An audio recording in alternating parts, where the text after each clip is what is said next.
They say the West was one with iron and fire, but sometimes the quietest acts of mercy carry the loudest echo through its canyons. This is a story of how a simple scarf, meant to shield a hated enemy from the cold, ended up revealing a truth that would cost a man his life, yet save his soul. But did it save hers? Where are you watching this from today? Let us know in the comments below. Hit that subscribe button and settle in, because the dust of this trail has a story to tell. The sun over the town of Redemption was a merciless anvil, hammering heat and dust onto the parched street. For Ayanna of the Comanche, it was just another layer of torment, bound tight to the flagpole in the center of town. The rough rope bit into her wrists, the humiliation a sharper pain than any physical discomfort. The people of Redemption, faces flushed with a righteous fury, jeered and spat. They saw in her not a woman, but the embodiment of their fear, a savage, a remnant of the raid that had cost them two of their own. Their victory celebration was a fever pitch of hatred, and her life was the intended sacrifice.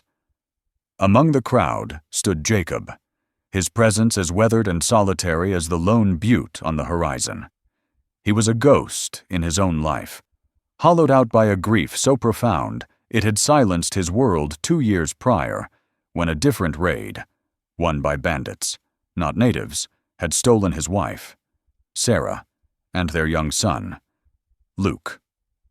Now, the town's noise was just a dull roar in his ears, another sound in a world that had lost its music.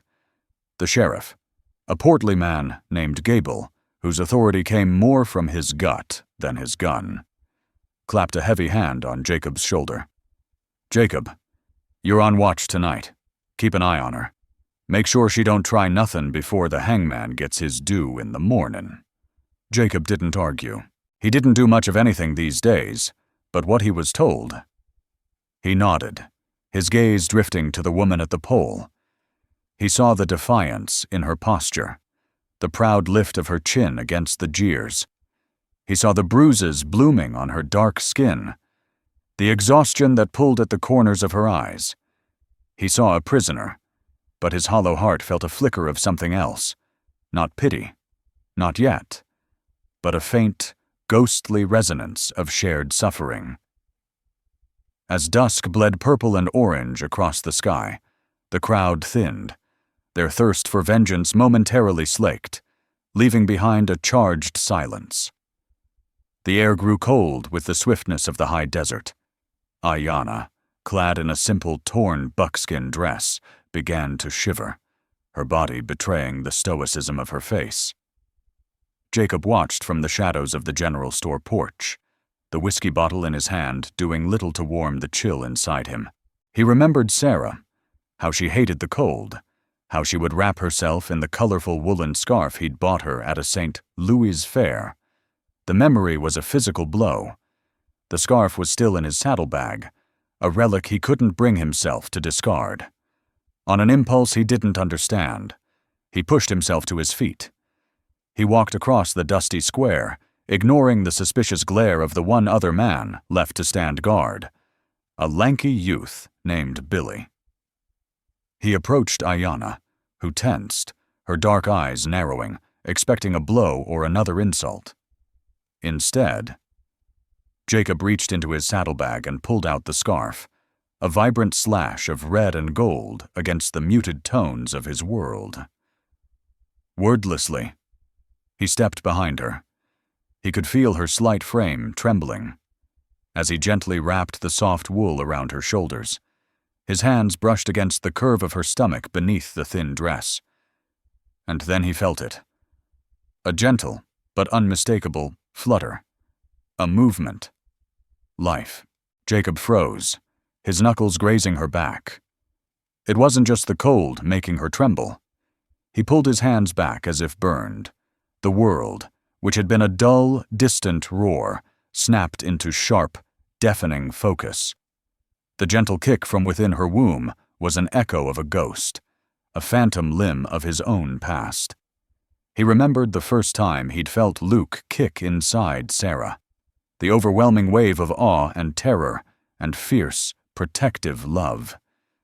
He looked at Ayanna, truly looked at her for the first time. He saw not a Comanche warrior, not a savage, but a mother-to-be. The same sacred, terrifying journey his Sarah had walked. The town wanted to hang her. They wanted to hang them both. The whiskey bottle suddenly felt impossibly heavy in his hand. He let it slip from his fingers, its amber contents sinking into the dust. And for the first time in 2 years, Jacob felt something other than grief. He felt a terrible, burgeoning doubt. The cheers of the villagers now sounded like the shrieks of savages in his memory. He looked at Ayanna, her face partially hidden by the vibrant scarf that belonged to his dead wife, and the cold knot in his stomach wasn't from the whiskey or the night air. It was the birth of a purpose he never asked for, a purpose that might very well be the death of him. The night deepened, swallowing the last vestiges of twilight and leaving redemption under a blanket of stars that seemed both indifferent and all-seeing. The town slept, secure in its righteousness, while Jacob sat on the porch steps, the cold stones seeping into his bones. The silence was a living thing, broken only by the chirping of crickets and the soft rustle of the wind. It was a silence he knew well, the silence of a house where laughter used to live. But tonight, it felt different. It was shared. Across the square, Ayanna stood as still as a statue, the vibrant colors of Sarah's scarf a defiant bloom of life in the monochrome darkness. He couldn't get the feeling out of his mind, that faint, insistent flutter of life. It had opened a door in his memory he had long since nailed shut. He closed his eyes, and he was no longer in the dusty street of redemption. He was in his small cabin, the air thick with the scent of baking bread and wood smoke. Sarah was by the hearth, her belly round and full under her apron, her face glowing with a light that had nothing to do with the fire. She'd taken his hand, her own soft and warm, and placed it on her stomach. "Feel that?" she had whispered, her eyes sparkling with a secret joy. And he'd felt it. Luke. A promise. A future. A tiny, powerful kick that had anchored him to the world. The memory was so vivid it was a physical ache. A lump formed in his throat, hot and sharp. He remembered the promise he'd made to her that night, a whisper against her hair. "I'll always keep you safe. Both of you." A promise he had failed to keep, a promise that had been shattered by the splintering of a door and the flash of gunfire. When he'd returned from his trapping line, he'd found only silence. The bread was burnt in the oven, the fire was cold, and his promise lay broken in the dust, along with everything he had ever loved. He opened his eyes, the starlight sharp and painful. He looked at Ayanna. He saw the straight line of her back, the way she held her head high even in chains. She hadn't made a sound for hours. He wondered what ghosts haunted her silence. He saw the rise and fall of her shoulders with each breath and knew that within her, a tiny heart was beating, oblivious to the hatred surrounding its mother. That tiny heart was a promise, a future, just like his Luke had been. How could he stand by and watch another promise be extinguished?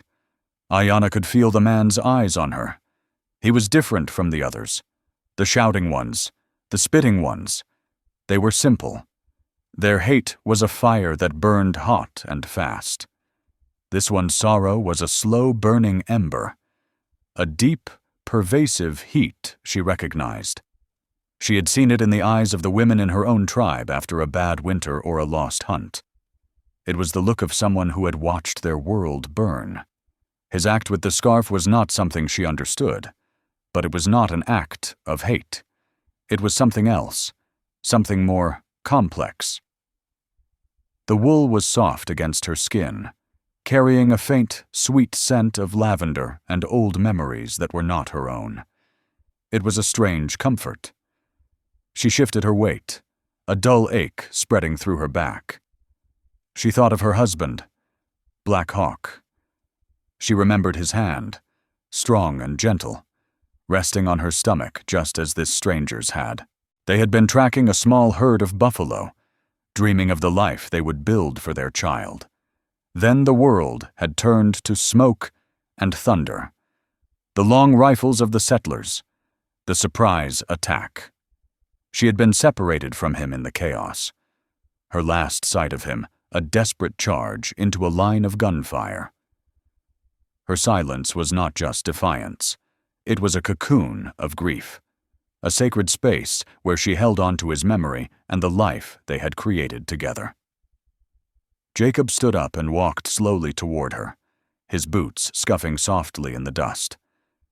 He carried a tin cup of water. He stopped a few feet away, holding it out. Ayanna watched him, her eyes wary. He wasn't a threat, she sensed, but trust was a currency she no longer possessed. He set the cup on the ground within her reach and retreated back to the porch steps without a word. It was another small, quiet gesture in the vast, loud emptiness of the night. For a long while, she didn't move. Then, slowly, cautiously, she bent her knees, her body stiff with pain, and reached for the cup. She drank, the cool water a balm to her parched throat. As she drank, her eyes met Jacob's across the square. In the faint starlight, they saw each other, not as a white man and a Comanche woman, not as a guard and a prisoner, but as two solitary souls adrift in a sea of loss, anchored only by the ghosts of the promises they had made. A silent understanding passed between them, a fragile bridge built across an impossible divide. In that shared silence, a seed of an alliance, dangerous and unspoken, had been planted. The first light of dawn was a pale, gray wash that did little to warm the cold dread settling in Jacob's gut. The town would be waking soon, hungry for the spectacle of death they had been promised. The image of Ayanna hanging from the gallows, the life within her extinguished before it could even begin, was a grotesque parody of his own loss.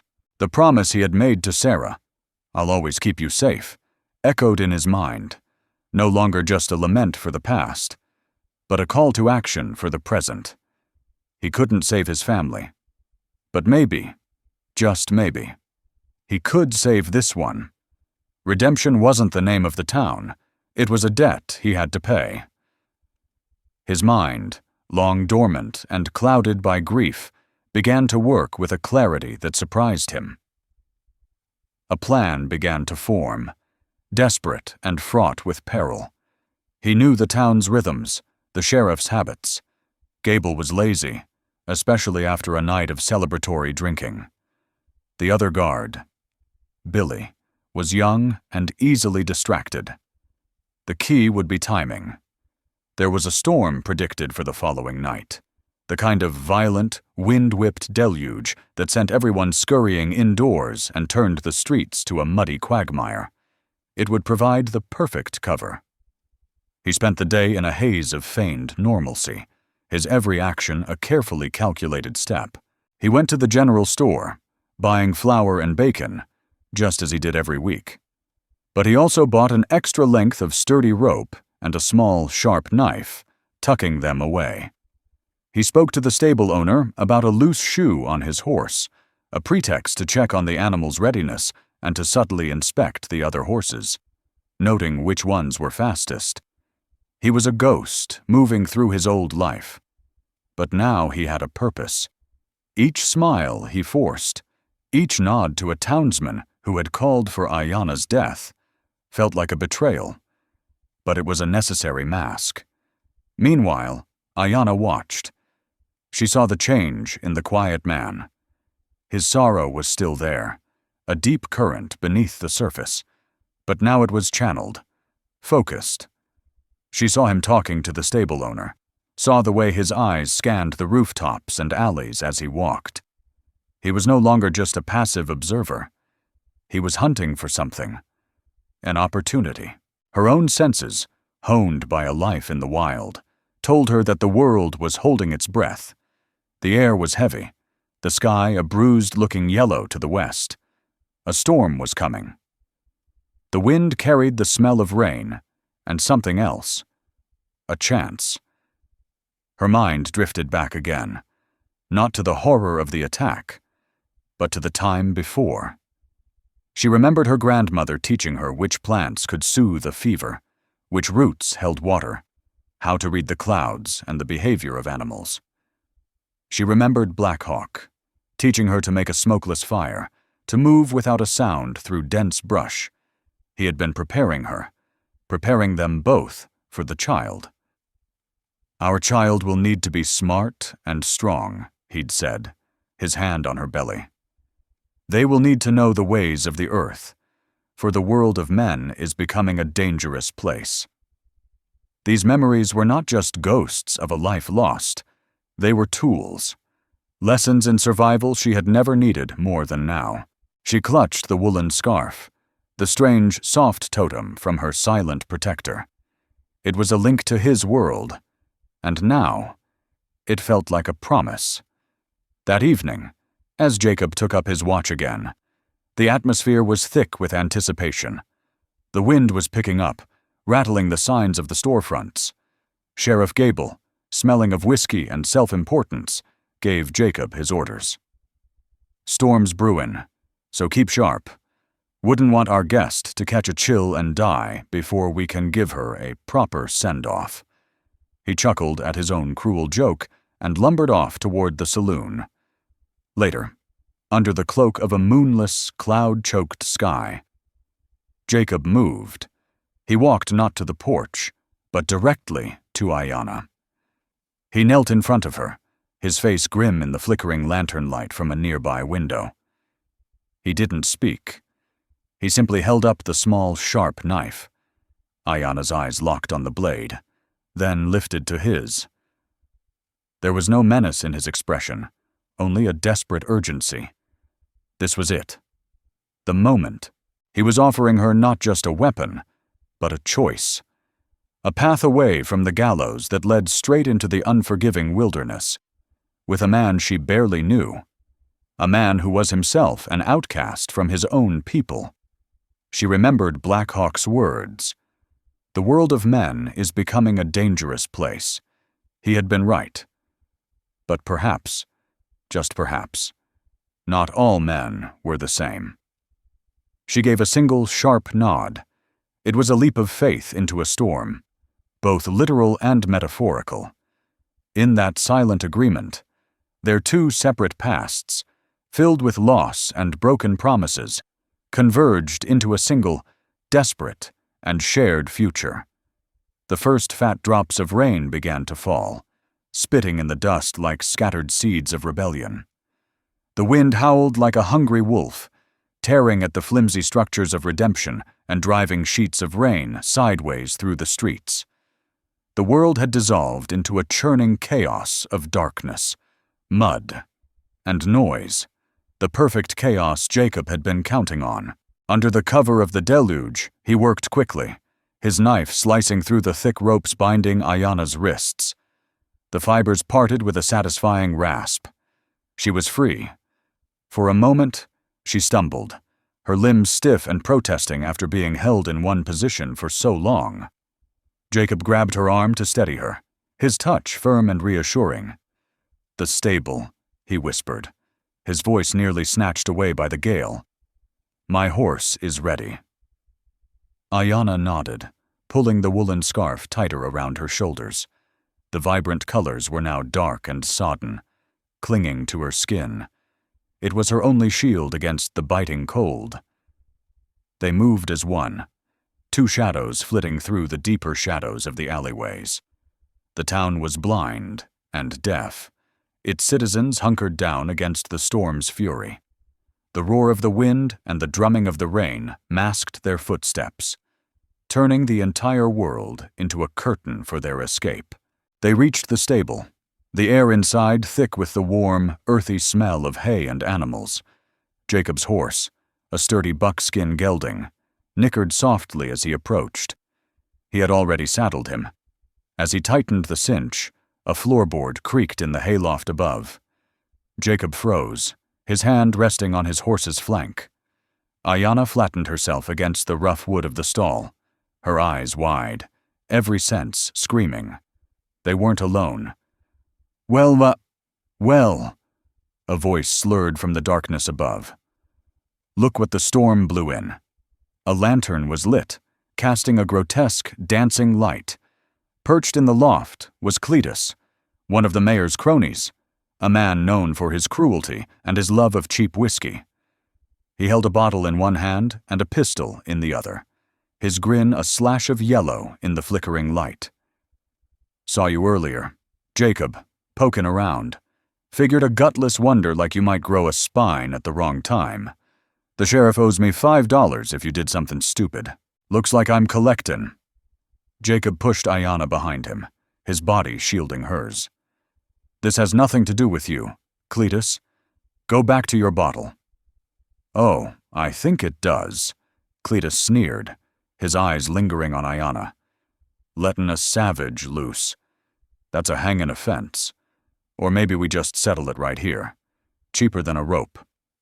He raised the pistol, its dark eye seeming to swallow all the light in the barn. In that split second, Jacob was no longer the grieving, hollow man. The 2 years of numbness were burned away by a surge of pure, cold adrenaline. He remembered the promise to Sarah. He remembered the flutter of life. He would not fail again. Before Cletus could steady his drunken aim, Jacob kicked the base of the ladder leading to the loft. It wasn't much, but it was enough. Cletus yelped, stumbling as he tried to regain his balance. The pistol fired, the shot a deafening crack inside the stable. The bullet splintered the wood of the stall inches from Jacob's head. In the same motion, Jacob grabbed a heavy pitchfork that was leaning against the wall. He didn't hesitate. He didn't think. He acted. With a guttural roar that was part rage, part grief, he lunged. He didn't use it to stab, but as a lever, swinging the long handle with all his force, catching Cletus across the chest. The man let out a grunt of pain and surprise, tumbling backward out of the loft and landing with a sickening thud in a pile of hay below. He didn't move. Silence descended, broken only by the storm and the panicked whinny of the horses. Jacob stood panting, the pitchfork still in his hands, his knuckles white. He had just crossed a line from which there was no return. He was no longer just a helper. He was an accomplice, an attacker, a traitor. Ayanna touched his arm. Her touch was light, but it grounded him, pulling him back from the precipice of violence. Her eyes were not filled with fear, but with a new respect. She had seen the warrior that lived beneath the widower's grief. "We must go," she said, her voice low and urgent. "Now." He nodded, dropping the pitchfork. He helped her onto the horse, then swung up behind her, his arms encircling her, one hand holding the reins, the other instinctively resting near her stomach, shielding her and the precious life within. He urged the buckskin into a gallop, bursting out of the stable doors and into the teeth of the storm. Behind them, the town of Redemption was being washed clean by the rain, but they were plunging headlong into the wild, a posse of armed and angry men, surely not far behind. The escape had begun, but survival was a different battle altogether. The storm that had been their savior became their tormentor. Once free of the town's confines, the full, untamed fury of the western landscape was unleashed upon them. Rain, driven by a relentless wind, fell in icy torrents, turning the ground into a treacherous, sucking mud that fought the horse with every step. Jacob hunched forward, trying to shield Ayanna with his body, while she buried her face in the damp wool of Sarah's scarf, a fragile barrier against the elements.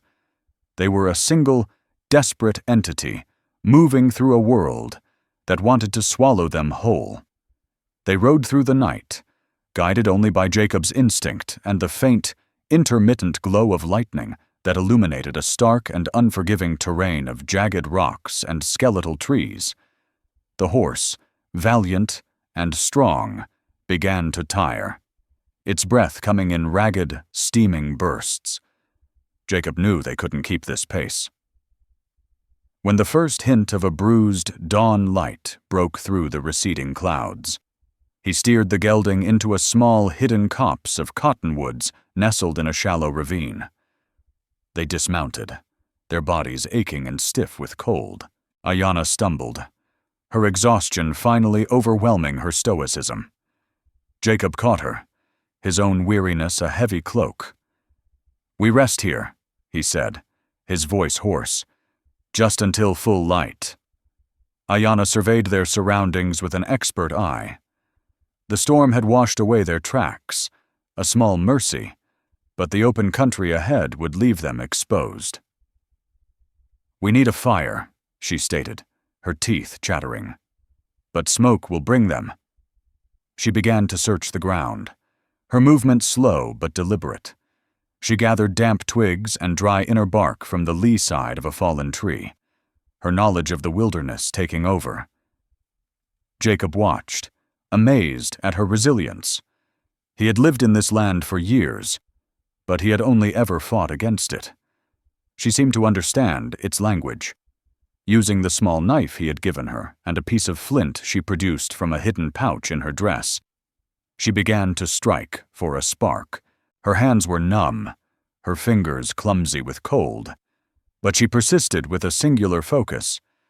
Jacob, meanwhile, tended to the horse, rubbing it down with clumps of grass to ward off a chill. He felt a gnawing guilt. He had thrown them from the frying pan of redemption into the fire of the wilderness.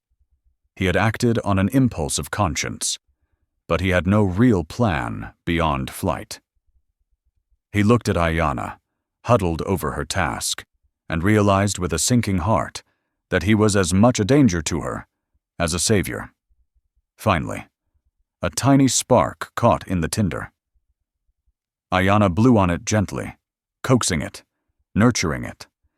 A small, smokeless flame sprang to life, a tiny miracle of warmth in the cold, wet world. They huddled close to it, the heat a blessed relief. In the flickering light, Jacob could see the deep-set exhaustion in her face, but also an unyielding strength.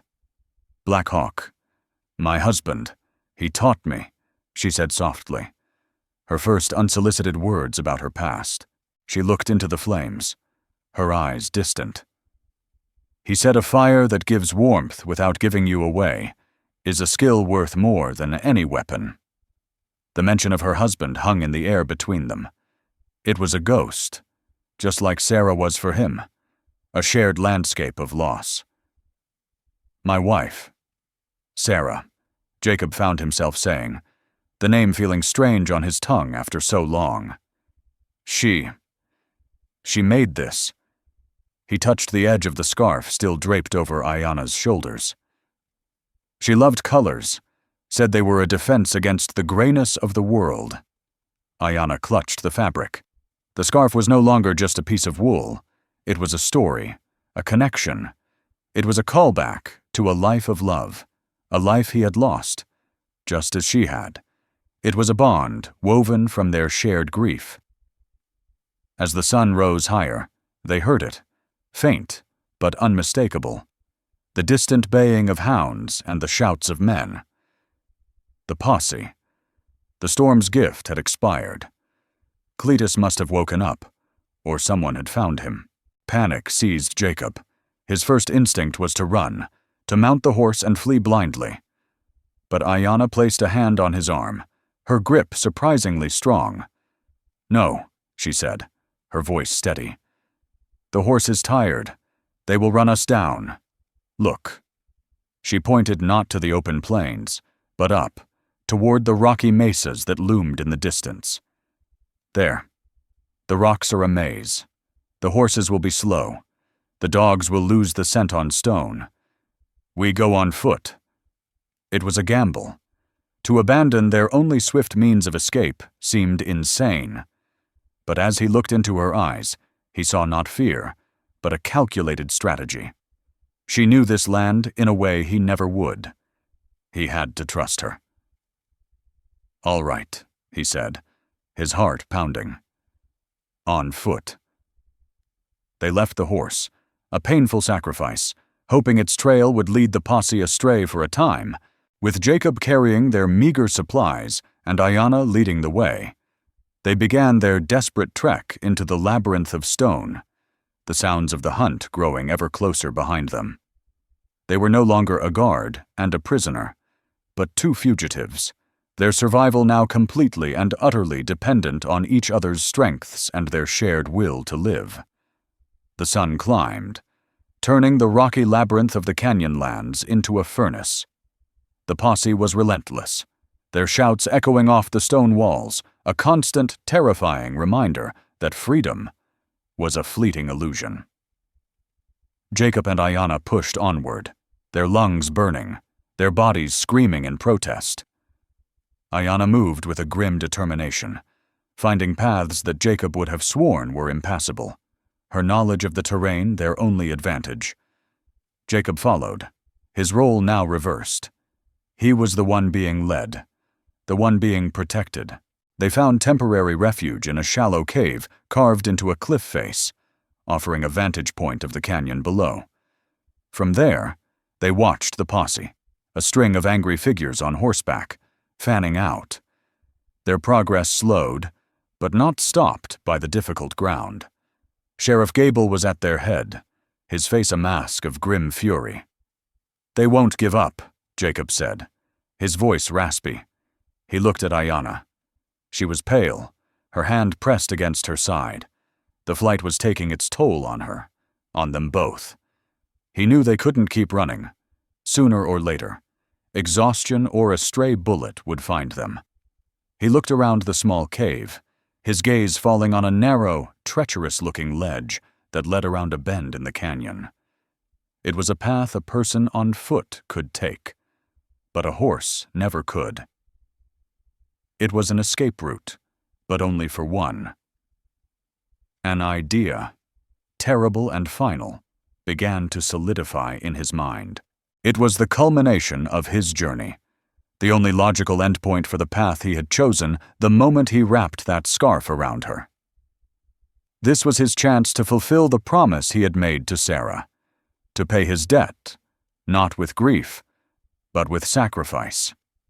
"You have to go on," he said, his voice quiet but firm. "That ledge, follow it.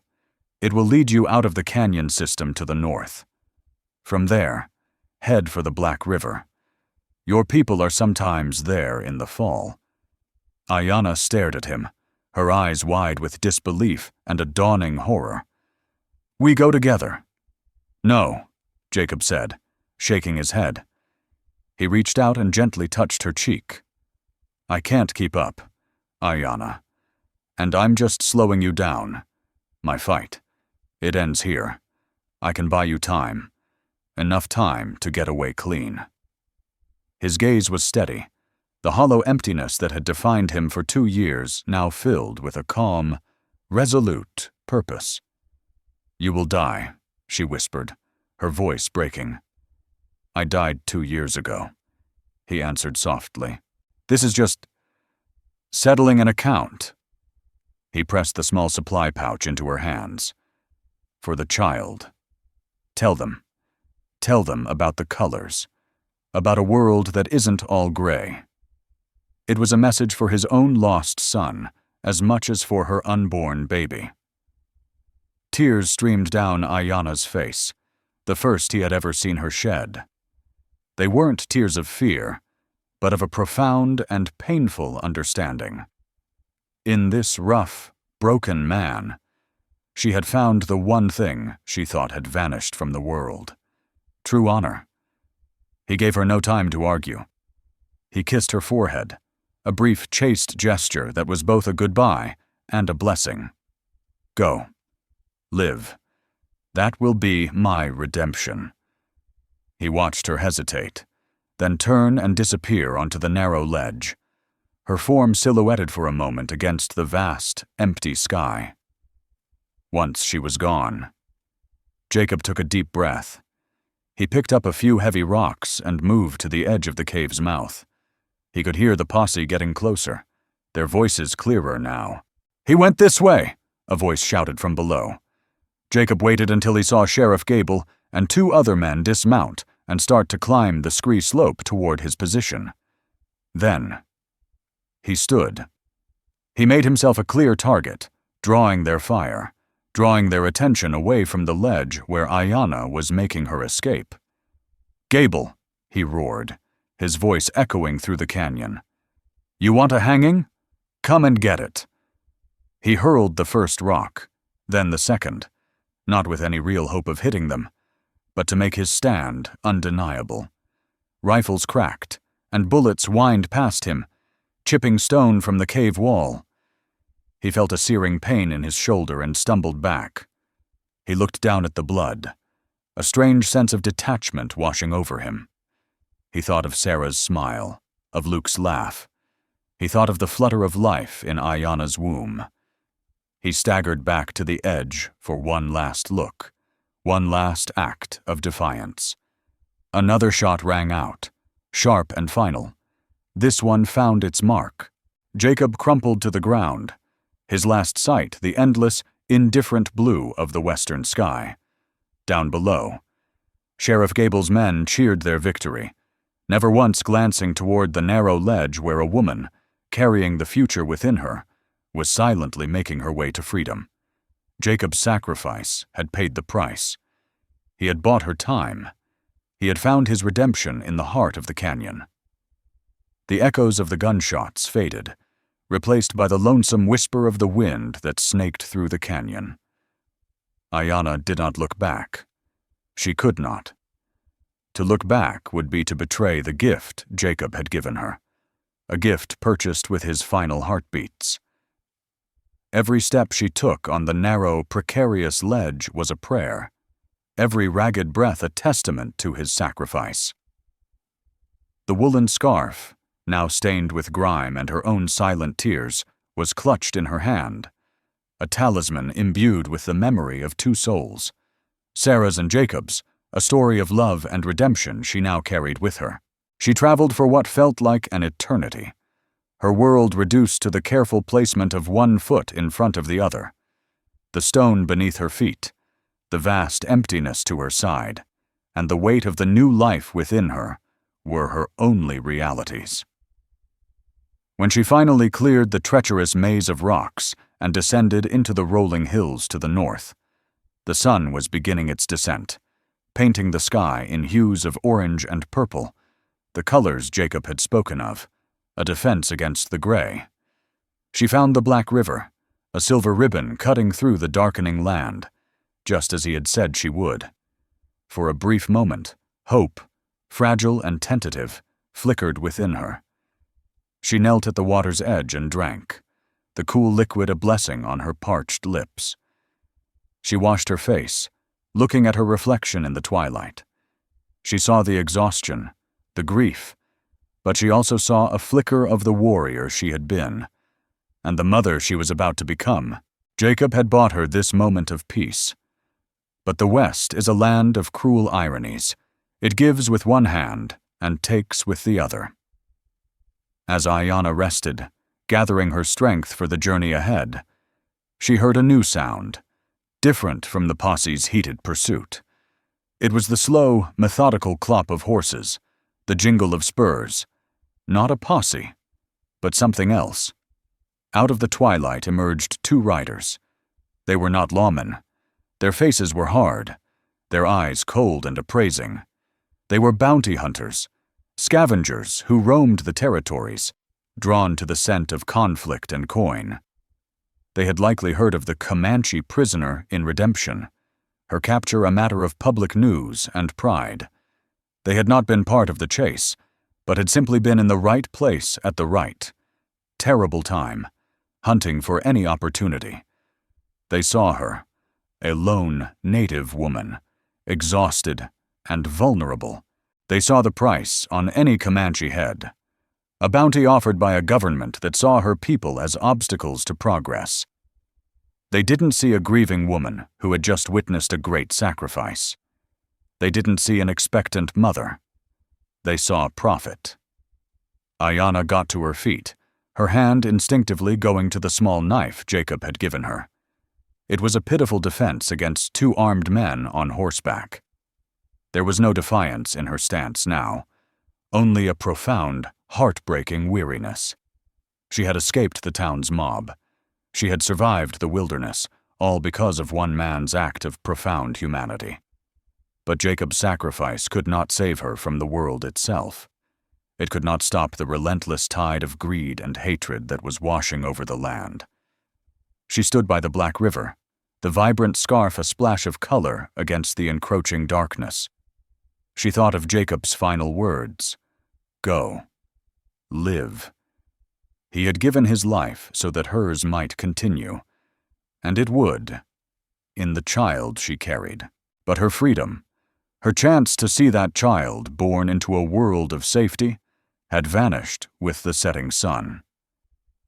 The wind whispered through the river reeds, carrying with it the sad, immutable truth of her fate. Jacob had saved her from redemption, but there was no escaping the West. The story of Jacob and Ayanna does not exist in any official town record. It is not a tale of heroes celebrated in song or villains condemned in print. It is a whisper on the wind, a ghost story told by the rustling cottonwoods along the Black River. It is a testament to the fact that even in a time defined by brutal, sweeping conflicts between peoples, the most profound battles are fought within the solitary human heart. Jacob did not die to win a war or defend a territory. He died to honor a promise to his wife, to reclaim a piece of his own soul, and to defend the universal sanctity of a life yet to be born. His was not a grand gesture for the ages, but a small, desperate act of compassion in a world that had little use for it. And perhaps that is why it matters more. The West was a crucible. It forged fortunes and broke spirits with equal indifference. It promised everything and often gave nothing. But scattered in its vast, harsh landscape are these small, almost invisible moments of grace. A shared cup of water, a woolen scarf, a final stand in a lonely canyon. These moments do not change the course of history, but they reaffirm our humanity. They remind us that the choice to act with kindness in the face of hatred is the most rebellious and redemptive act of all. The land itself holds these memories, long after the names are forgotten, a quiet insistence that what we do for each other is all that truly endures.